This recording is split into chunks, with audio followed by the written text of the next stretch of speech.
All right, I'm going to go ahead and get us started. Thank you so much for those of you who are joining the call today. As you know, there has been a lot happening in Sudan over the past several months since popular protests broke out in December, and Omar al-Bashir was deposed just a couple of months ago. And today we're going to be joined by both Mr. Omer Ismail, who is a senior advisor with the Enough Project, and Niemat Ahmadi, who is the founder and the president of the Darfur Women Action Group. Both of our speakers are originally from the region of Darfur in Sudan, and they've been working on Sudan and working towards a democratic transition of power there for many, many years. So we're very lucky to be joined by both of these experts.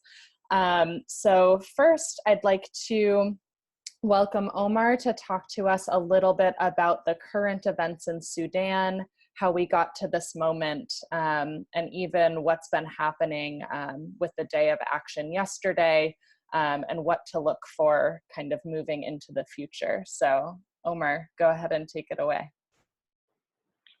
Thanks, Mac. Welcome everybody on the call. My name is Omar Ismail. What is going on today and the things that brought us to this moment is that for the last 30 years, I think some of you who are observing Sudan and what is happening in Sudan would know that the dictatorship that was run by General Omar al-Bashir was toppled on April 11. For 5 months, the Sudanese people were demonstrating and calling for transition to democratic rule. The chance across the land was peace, freedom, peace, and justice. So that is simple demands that people take for granted somewhere else. But the Sudanese do not have it. They don't have freedom. They don't have peace. They certainly don't have justice. And so they demanded this. And the change happened on April 11th. Unfortunately, after waiting for 30 years, the military rule of the generals was replaced by another council of military council that is also comprised of generals, and they are the same, almost the same generals from the Bashir time. They were recruited, trained, and given them marching orders by Bashir. Some of them were involved in the genocide that took place in Darfur and all the other war crimes and crimes against humanity in the Nuba Mountains, South Blue Nile, in different areas of Sudan, even in South Sudan before it was separated and became its own country in 2011. Those generals are now at the helm of the armed forces. They are controlling the situation in Sudan. They deceived the people by saying we were siding with the civilians. We are taking over just to manage an orderly transfer to a civilian-led government. That looks like that was a big lie.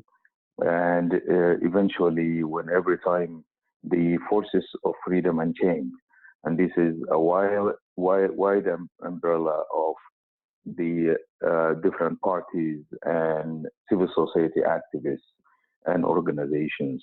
And in the heart of that is the SPA, the Sudan Professionals Association, which led this movement all the way. They are young men and women, lawyers, doctors, university professors, and they led this struggle for the last 4 or 5 years, which was culminated and the victory of the people that was stolen from them by the military.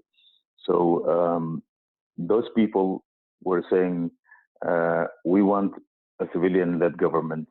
The military council keeps on promising and reneging on its promise. The violence of June 3rd, where those people were in a peaceful sit-in, tens, tens of thousands of people were sleeping at 5 o'clock in the morning, about 10,000 soldiers with machine guns driving in about 300, 400 Toyota trucks stormed the sit-in site just in front of the army headquarters. A lot of people killed, a lot of people went missing, many people injured. The Sudanese were very angry, and part of the people who did this were the Janjaweed militia, the same Janjaweed militia that wreaked havoc in Darfur and in the Blue Nile before, the same people that committed the genocide, the same the commanders who participated in the genocide in Darfur, the same army, the same mode of operation that those people are in this, what is called the technicals, these pickup trucks mounted with machine guns and doshkas and RPGs and all kinds of weapons that you don't see used in any civilian setting, let alone a city of about 8 to 10 million people. That is Khartoum, the Tri-City, that is the capital of Sudan. The people had the first glimpse of what happened in Darfur. For years and years, we kept on saying, if we don't disband the Janjaweed, if we don't bring accountability to this country, one day these guys are going to attack you in those peaceful cities across this land, and that happened. It is sad to see this happening, but it awakened people to the truth that what happened in Darfur was a reality at the time, because many of them didn't believe it because of the blackout that the government imposed on the people of Sudan. But there was no excuse, because the internet was open, the Sudanese watching 1,000 channels and their satellite dishes. So they just, for some reason, they just didn't believe it, because it looks like it was far away, happening in another planet. Now that this touched them very closely, and many people were killed, and many people were trying, many of the Janjaweed were trying to cover up the massacre of June 3rd in front of the army headquarters. So they burned some of the bodies of the people they killed, and some of them they tied them to cinder blocks and dropped them in the Nile. But some of these bodies started floating of the Nile and floating of the shore, and people found them like 10 miles away from where the massacre originally happened, and they can identify certain people, and the families would say, "This is my son," or "That is my daughter."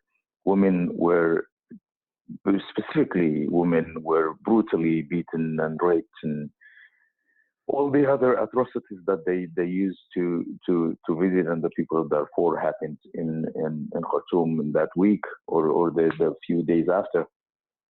So that is the situation until yesterday.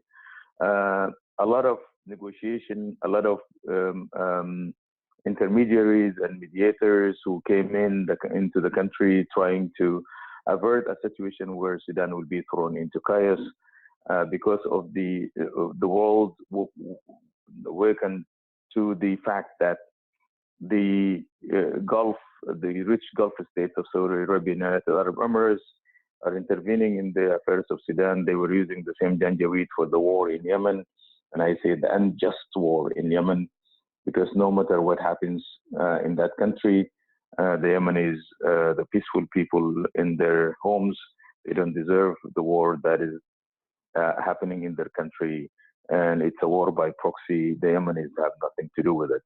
But nonetheless, there are 14,000 to 20,000, and sometimes General Himeti, the deputy commander of the military council in Sudan, and who is the commander of the notorious Janjaweed forces, was saying they have 30,000 troops in Yemen fighting as mercenaries at the behest of the Crown Prince of Saudi Arabia and United Arab Emirates.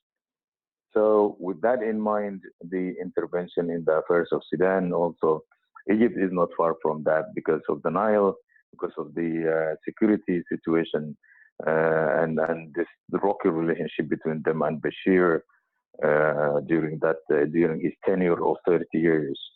And also, they are afraid that if the militias were taking over in Sudan, then they will be from every side, from the east, where Hamas and the militias of Sinai, and from the west, the militias of Khalifa Haftar in Libya, and now the militias of the Janjaweed. Egypt has only the northern part,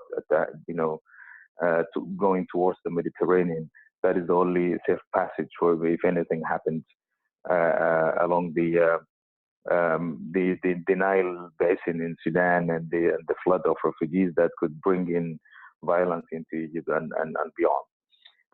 That is why it is important for people to find a solution to what is happening in Sudan. The people of Sudan, however, tried to take that in their hands yesterday. By all estimates, there were between 4 million to 5 million people of the 40 million of Sudanese who were flooding the streets, demanding the same thing, asking the military junta to go back to the barracks and to transfer power to a civilian government.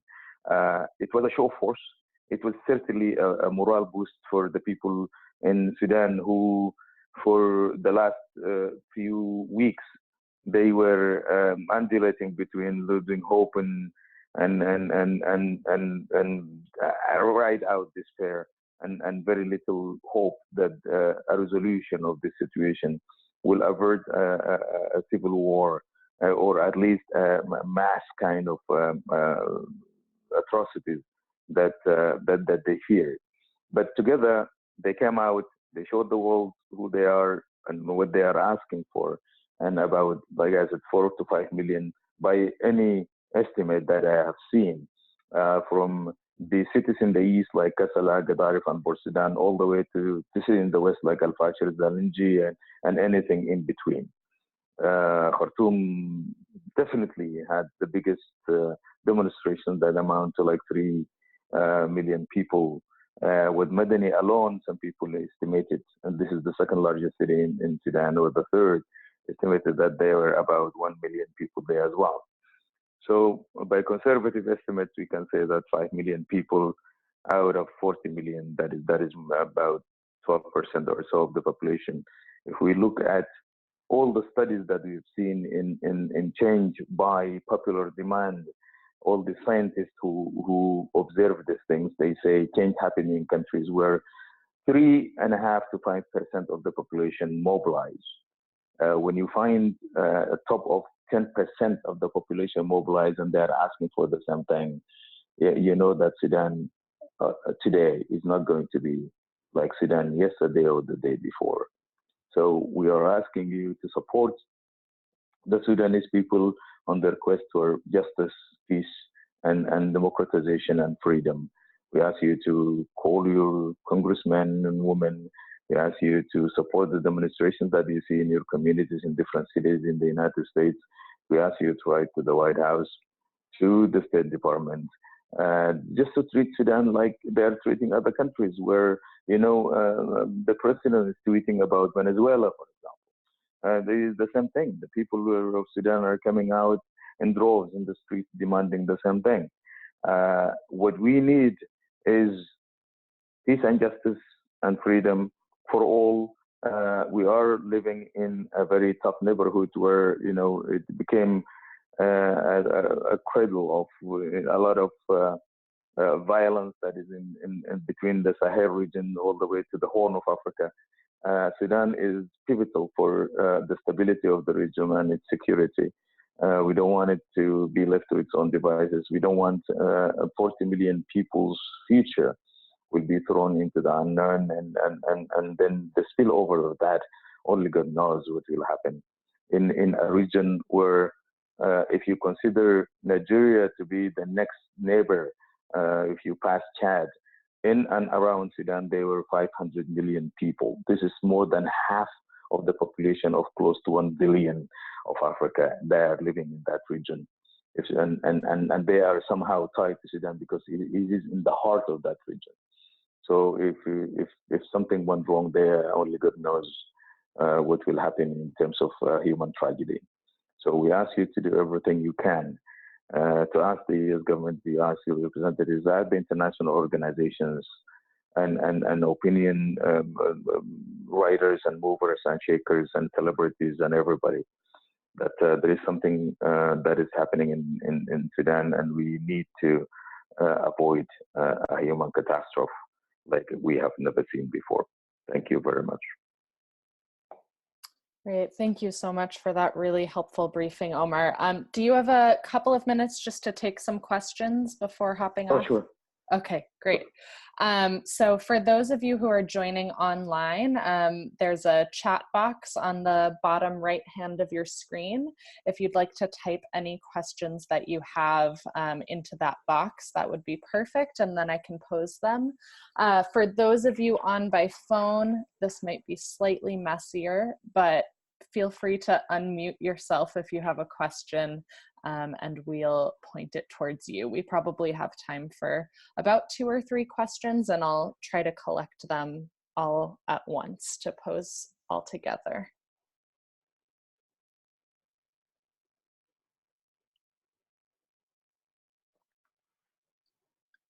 Anyone on the phone? I can actually unmute you all right now, just in case. Hi, Mac. This is Rowan. I actually have a question, but I know you're taking some questions online, so I can wait to see if you have time to Sure. take mine. Why don't you go ahead and ask right now as we collect the others? Okay, thank you so much. So I guess I have, family and I've just been wondering about it. Does anyone really know where al-Bashir is right now? Because I know there hasn't really been like any release footage of him being in jail or being tried. So really, what's happening like with him right now? Great. Thank you for that question, Rowan. Did you get that one, Omar? Yes. Okay. We have another one in the chat box from Allison in Texas. So it says, you mentioned contacting Congress and the US government. What would you want to see them do? And is there something specifically that we could ask them to do? Okay. And then do we have maybe one more question? Okay, I'm going to go ahead and throw in one more question. So we've heard that President Trump would like to appoint Donald Booth as the special envoy for Sudan.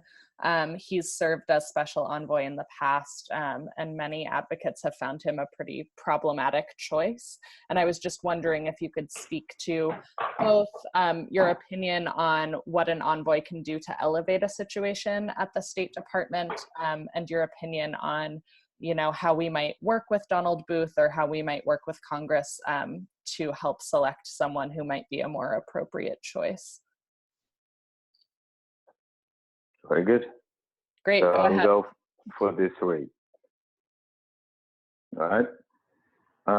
Rowan, thank you very much. I don't know where Bashir is. The military council say Bashir is in Kober prison in Khartoum North. But we've seen pictures of him, and these are the first pictures that we've seen of Bashir coming out of the Kober prison when he was taken to the district attorney's office in Khartoum, and he was charged with money laundering and hoarding of foreign currency, because they found like $6 million in his house, and that is against the Sudanese laws for foreign currency. And hence he was charged with illegal hoarding of foreign currency and money laundering. But nobody saw any pictures of him in jail. Nobody came out to testify that he was in jail at the time. There were a lot of rumors that he was staying in Salah Ghosh's old house. Salah was the head of the National Intelligence and Security Services, and he had a palace of a house in one of those nice neighborhoods in Khartoum. Other people say that he was outside the country, but he was brought in a chartered flight, and he was whisked into Kober through the back door. These are all rumors. the military council is quite untruthful, and it used to telling lies to Sudanese people. One of those lies was evident that Salah Ghosh himself, the head of NIS, who was the spy master under Bashir, and somebody who, a lot of atrocities committed under his watch. He was a man of interest for a lot of people. He was left to leave the country and touched. And there were rumors like that. And al-Burhan, who was the head of the military council, was quoted day before yesterday saying that Salah Ghosh left Sudan without permission from the military council, which is absurd to say the least. So these people are an extension to the old regime, and I don't think that they will do anything to punish or to control the high officers and operatives of that regime. For Alison, very specific things that we asked, I would say ask them two things. The first one is never ever recognize a government that is run by the military council, and forever if they are staying there, the United States, as allies in Europe and Africa and elsewhere, should remind them that they don't have the legitimacy to run that country, and they are not a government that are going to be recognized by the free world. That is number one. Number two, we have to work together and to do everything we can to label the Janjaweed as a terrorist organization. There were so many resolutions of the United Nations against them. There were so many atrocities that they committed, and they were documented. There are several commanders, starting with Bashir himself, and Ali Kosheb before, and Ahmad Haroun. Those are the people who committed the genocide in Darfur that were indicted by the International Criminal Court, the ICC, and they are still out there free. If we cannot take them to the ICC while they were indicted, and the referral to the ICC was done by the Security Council of the United Nations. So these are all proof and things that we can collect together and call for the labeling of the Janjaweed as a terrorist organization. And if that happened, then that means those people who were attached to the Janjaweed or commanded the Janjaweed or worked under the command of the commanders of the Janjaweed, they will be all liable for whatever that happened in Darfur and beyond. And they will not be accepted as people who could run a country like Sudan.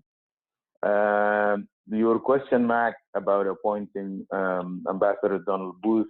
Ambassador Donald Booth has the experience. He worked under, the Obama administration as a special envoy.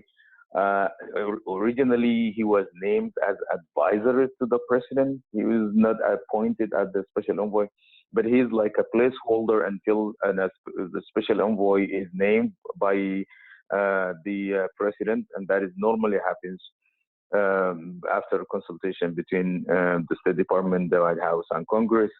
And then they find, normally these are seasoned diplomats or people, who served in Congress or in any house, like Danforth before, some former Senator Darfur or Governor and Senator Feingold, and those people. The importance of having a special envoy is that there will be an attempt to have a policy so that the special envoy will work with. Unfortunately, as it is today, we don't have a U.S. policy towards Sudan because the last attempt to have that policy was the engagement on phase 2, because phase 1 was lifting the sanctions.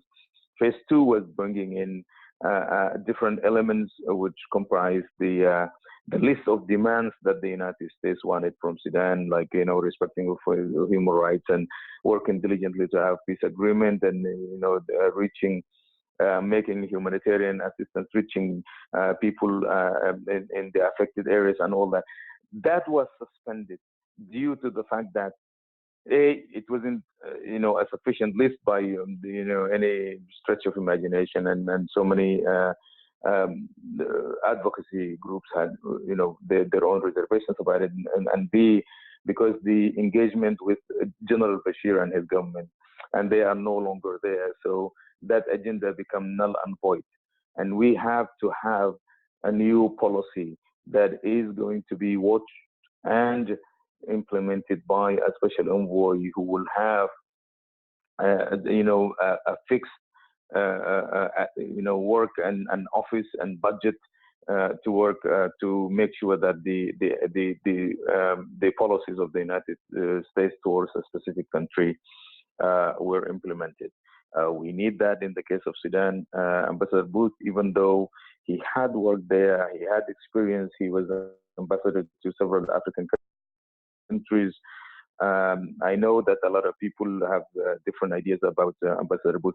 My own personal opinion doesn't count, but I believe that we need somebody who knows the complicated issues of Sudan. Not only that, knowing also the complicated relationship between Sudan and the countries in the region, have the confidence of the president, and have the voice and the pulpit to go out there and to tell these guys that the demand of the Sudanese people is to get the civilian-led government, and that is what we are working for. We are working for accountability, because this country had seen too many atrocities gone and punished, and we are going for the respect of human rights. We are going for democratization in this country. And we are going for the Sudanese people running their own affairs without intervention of any regional or international powers and meddling in their business. I think that is what we need. That is what a special envoy can do. We should include that in our list of things that we will ask Congress. Yeah, we talked about 2 items. These are the top ticket items that we want. However, the list can go a little bit longer. One of these things that we can demand is a special envoy that is and a policy, a sound policy towards Sudan that the special envoy can implement. Thank you very much.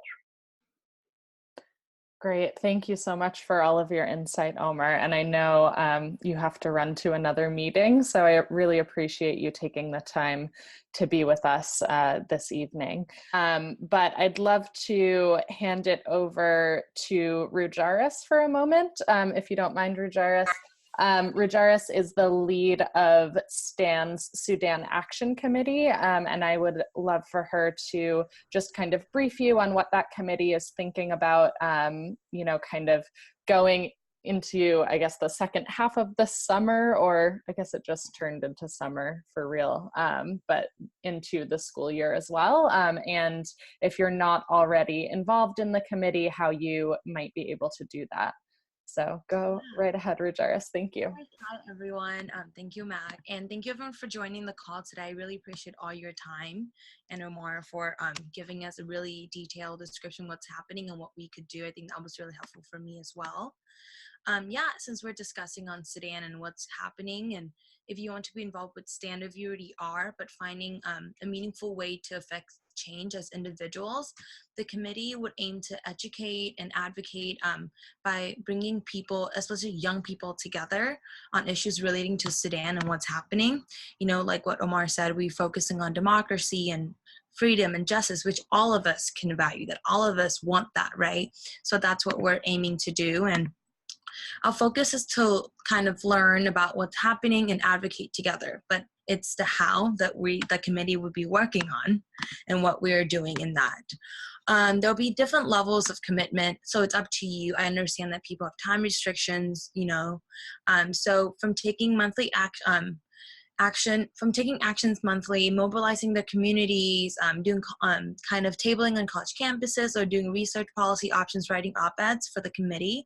It's up to you how you want to be involved.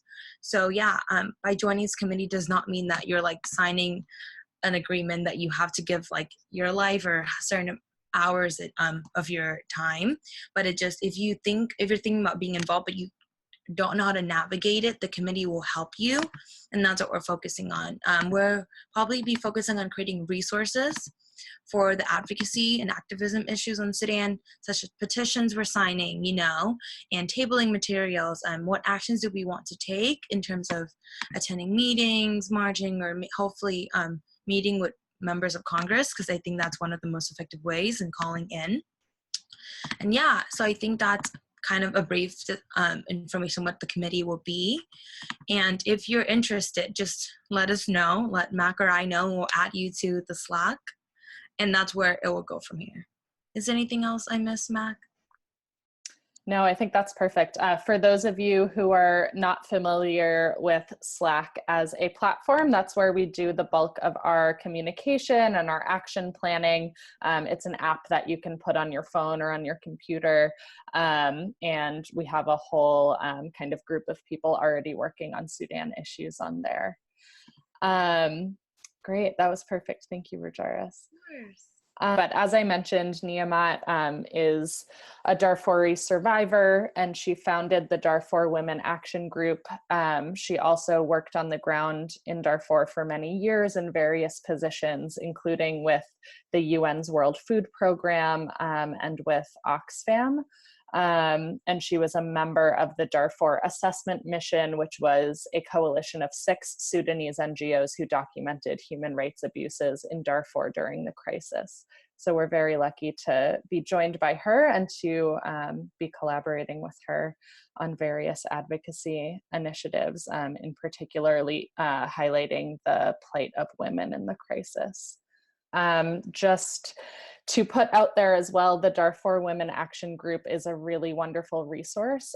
They do a lot of wonderful advocacy, particularly focusing on the US government, focusing on justice for women who have been affected by the conflict, and really trying to highlight the voices of those who aren't always included in political discussions. So survivors of sexual violence, people from minority ethnic groups, and really makes that a key priority for advocacy. So I definitely recommend checking out their website, which is darfurwomenaction.org. And making sure that you check out what their actions are. Hi, Rajaris. This is Rowan again. I actually have another question. Maybe I could ask in the meanwhile, if that's okay. Sure, go ahead. Okay, so something else I guess I've just been wondering about is the role of the International Criminal Court, ICC. So I think Omar mentioned earlier that even when al-Bashir and Janjaweed were recognized by the UN, ICC, they kind of still were able to roam around and continue their actions. And I've heard people mention concern about if the ICC even has enough power to really stop them or do much. Is there really any concern, I guess, or any knowledge or concern about the role ICC can have in this? Yeah, I think that's an open question. I think over time, the ICC, unfortunately, has been losing influence. And I think part of that is because of the case of Sudan, to be quite honest. I think the only way the ICC works is if its member states take on the role of the police, basically, and arrest people with open arrest warrants if those people enter their country. And that's something that time and time again, Omar al-Bashir and others have been allowed to travel with impunity. Unfortunately, there is not a police force that the ICC has at its disposal. There are countries that have said we won't issue an invitation to Omar al-Bashir and others. If he travels to our country, we will arrest him, but we just won't issue an invitation, kind of effectively blacklisting him and using kind of diplomatic influence in that way. The closest that I think we ever came was when the South African Supreme Court said that it was in their jurisdiction to arrest Omar al-Bashir. Unfortunately, the president at the time let Omar al-Bashir go. So I think there's a lot of issues with the ICC. The United States is not a signatory to the ICC. And so the US has limited influence when it comes to almost anything regarding the ICC until we become a signatory, which I think is unlikely in this current environment, since John Bolton as UN as the US UN representative under George W. Bush was very against the ICC, and now he's this senior advisor to President Trump. So unfortunately, I think that there's a limit to what they can do in this situation, and we'll have to see what the Sudanese people decide when it comes to trying Omar al-Bashir, in national courts, or trying to send him to the ICC. Okay, thank you. It's really informative. Yeah, of course. Niemat, is this you on the 804 number? Can you hear us? Yes. Oh, good. We have you. Perfect. Well, thank you so much for joining. Sorry about all of the technical trouble. We're very excited to have you with us. And we would love for you to spend just a few minutes talking about what DWAG has been advocating for, over the past few weeks, and, how we can work with you on issues related to democracy and justice. Well, thank you so much. And I again apologize for the delay and also for the technical issues. I want to know how much time you guys have left so that I don't go on and on. If you can let me know, then I will get started and make sure I keep that time. Sure. We have about 10 more minutes left. Okay, great. Well, what DUAC is doing is that we have been working and focusing on the existing and the ongoing crisis in Sudan, including the longest genocide that has been going on in Darfur. And with the recent protests, as you can see, the people of Sudan all have rallied together and came demanding change in Sudan. And their demands are very simple and just. They are asking for freedom, peace, and justice. Unfortunately, the response of the government of Bashir was with violence, and it's unfortunately after Bashir was ousted, still the Transitional Military Council is two generals who have been the top leaders of the Bashir army, including the Rapid Support Force, who have been committing atrocities in Darfur, and also have been recruiting and bringing even militias of Arab origin from other countries and ship them to Yemen. And right now, the situation is really there on the ground in Sudan. So once this recent process started, we start calling for the US government and the international community to support the demands of the people of Sudan. As you all know, for years, the US policy has been focusing on the normalization of relations between Sudan and the US. And we strongly oppose that policy of normalization because first, Sudan has been led by a president who's indicted and wanted for genocide, war crimes, and crimes against humanity. And number two, the government has been using violence against its own civilians, and they committed gross human rights violation that even the US national laws prohibit dealing with individuals who are committing this type of crimes. So we call on the UN Security Council, the US government, and other governments to support the demand of the people of Sudan. And we oppose the normalization and also reach out to the administration, to members of Congress and Senate, and mobilize Sudanese diaspora and help them with advocacy points and letters and also mobilize activists so that they can reach to their representatives, convey our message and convey the Sudanese people message to them that this is what the Sudanese people want and this is what is the reality on the ground in Sudan, and that the need for U.S. leadership and U.S. support is important. Otherwise, we are completely opposed to any support for the current leaders of the Transitional Military Council. So the U.S. have been vocal about what is going on in Sudan, and they also said they will not recognize the Transitional Military Council. Unfortunately, some U.S. official has already met with the Transitional Military Council, which should give them more legitimacy. What we were demanding is to make sure that the U.S. will not give legitimacy to these two generals who are already have committed crimes, and also right now are actively committing crimes against the protesters.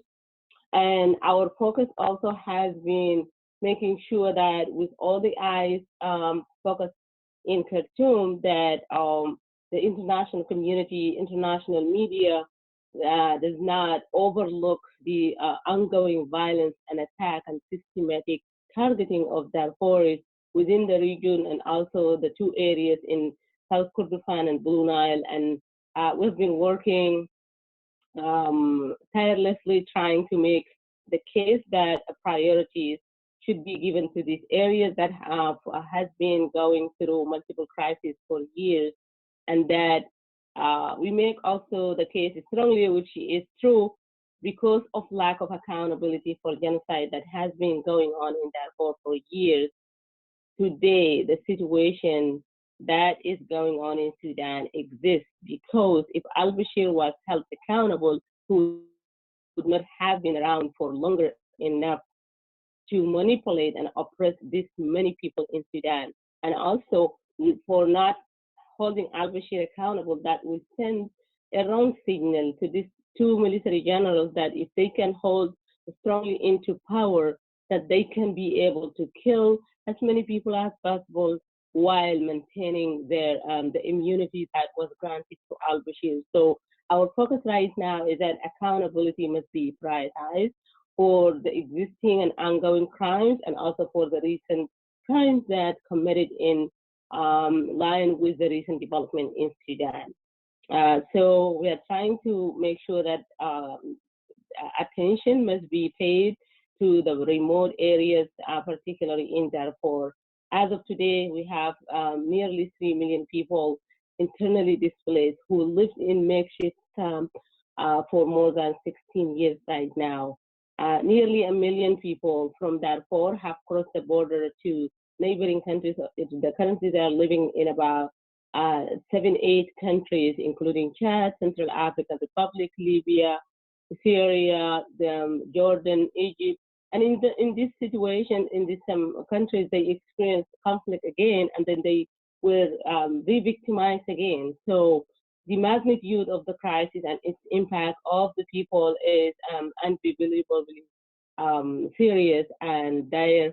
And that's why we call on the international community to make sure that accountability for the ongoing and existing crimes and the recent crimes being pursued, so that we can show the people of Sudan that there is a way for them not to resort to violence, but rather they can go to court where they can have their rights being restored through accountability and justice for the victims.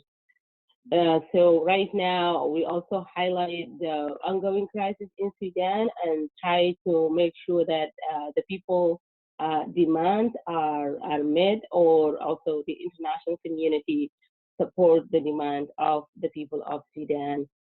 We have seen the African Union has the strongest support ever in the history of the crisis in Sudan, and the recent development, they have taken specific steps that are encouraging, like suspending Sudan's membership within the AU. They also took an initiative and had a proposal that was not a good proposal, but at least they took an initiative to mediate between the Transitional Military Council and forces or the Alliance for Change and Freedom. And they also recently have made it clear to the Transitional Military Council that if they respond in violence like what happened on June 3rd, they have 5,200 troops that are ready to intervene and protect the people. So we're really encouraged by that, but we hope to see the United States and the UN Security Council take the same route that the African Union has taken. Otherwise, these guys will not surrender power easily. And one of the reasons the situation escalated and the violence erupted was that two regional allies of the United States, Saudi Arabia and the Emirates government, have very much involved in this. And they, before people could figure out after the Bashir was forced to step down, they came into Sudan and pledged a huge amount of money to the military guys. So they, because of that money, now they think they have the money, they have the force, the troops, and then they have the ability to bring more weapons and keep the power in Sudan, or now being reluctant in surrendering the ruling power to civilian government. So we also, in that regard, we demanded that the United States work with the African Union and make it clear to these Gulf states that they must stay away and they should not negatively intervene and steal the hope and destroy the gain that the people of Sudan have recently achieved by forcing Omar al-Bashir out and demanding civilian government. So unfortunately, as you know, the U.S., Emirates and Saudi Arabia are the #1 allies, but also they were paying money for Sudanese to go fight in Yemen, and that's why they are reluctant to let the military council go, because they think the existence of the military council will guarantee that the Sudanese will continue to be shipped to fight in Yemen, which is not the right thing to do, which is dangerous and also is violating the Yemenis themselves, their rights, because these troops are like just rapid support for the Janjaweed that were trained for a few days and then shipped there. They themselves sometimes fall victims because they are fighting for nothing. They have nothing to fight in someone else's country. And they also troops known with committing gross human rights violations in Darfur, South Kordofan, and Blue Nile. And then now they will commit the same human rights violation against civilians in Yemen. And since the U.S. have friendly relations with these two countries, the U.S. has not been able to strongly urge them or speak up to them, but we still are pressing to see that U.S. Become more vocal about the involvement of Saudi and Emirati government. So I will stop here, and I hope to hear if you have any questions or. Great. Thank you so much for that, Niemat. And yeah, for anyone who, I know we're a little bit over our expected time, so if you need to leave, feel free, but I'd love to open up for any questions that you might have for Niemat, for those of you who have a few extra minutes. I'll go ahead and unmute everyone who's on by phone just in case.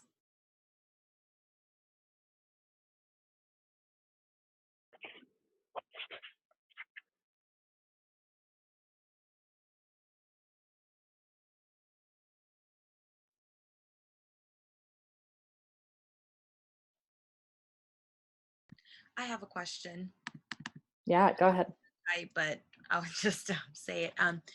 What is the impact on women and IDPs and refugees right now based on this situation? Like what the impact, obviously it's always worse because these are, they're already stuck in the situation, but has it been like gotten so much worse, and has there been any support by the UN or other international organizations at all in terms of aid?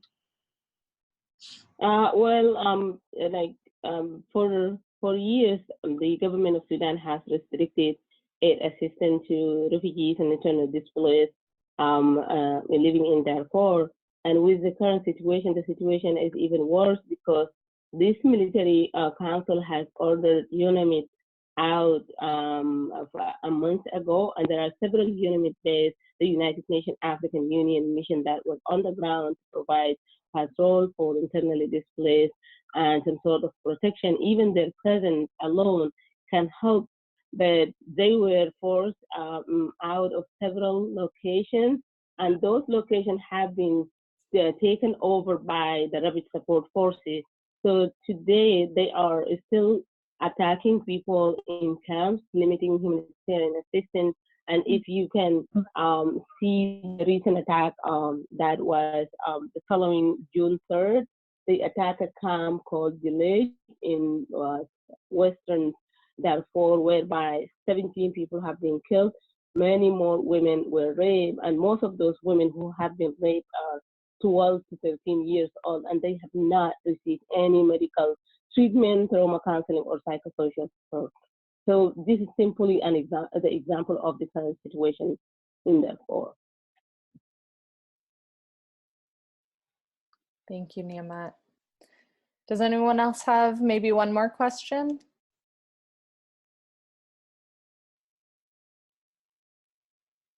I can ask one if that's okay. Sorry, I've asked already a lot. No, go ahead, Rowan. Thank you. Okay. So I'm very, very sorry, Niemat. And I know yesterday I also heard that even though there were several deaths around all of Sudan, there was no target towards Darfur, and I'm very, very sorry. It's really heartbreaking to hear this. So I guess I'm just wondering, like, I know that we can take action to, lobby and really speak to the U.S. Congress and call our congressmen and congresswomen. But what do you think would really influence our current politicians to be willing to not break their ties with Yemen, with Saudi Arabia and the UAE, but to jeopardize their relationships with these countries in order to support Sudan? Yeah, well, I think what we can do is the more people we can reach to speak up about the issue, and especially the current Saudi and Yemeni involvement in Sudan and their ties with the U.S. They're not only just involving, but also they receive weapons from the United States, and it's legal to sell weapons from the United States to Saudi and Emirates, but it's illegal to give it to the rapid support force. And the recent attack in Khartoum and other areas in Darfur, people tracked down and found that U.S. Military equipment and weapons were used in this attack, and that's why where we need to speak up about this and make it clear, like in our communication with our representative, we need to bring that to their attention and make sure that the U.S. stop dealing or stop its allies, because they are transferring the weapon that they receive from the United States to these criminals who are leading the transitional military council. And also, if we can mobilize more people to speak up, that will help, because I believe in the power of the masses and the power of people. If people speak up, especially with now that people are heading toward election in 2020, they will be inclined to listen. And if we can get as many people as possible to speak up, that will help. Also, if you guys can write a letter to the editor in your local newspaper or any national newspaper that you may have access to, that also help bring more attention to this, and we will be happy to provide talking points if that's something you are interested in. Okay, thank you. Yeah, that's great. Great. So I know we're a little bit past the hour, so I want to thank you so much for joining us, Niemat, and thank you to everyone who joined us by phone to learn more about the situation happening in Sudan. Rujaris will be following up with all of you by email with some ways to get involved and with further information about also the Darfur Women Action Group and different resources that they can provide you as well. So thank you so much, everyone, and I hope you all have a great rest of your Monday evening.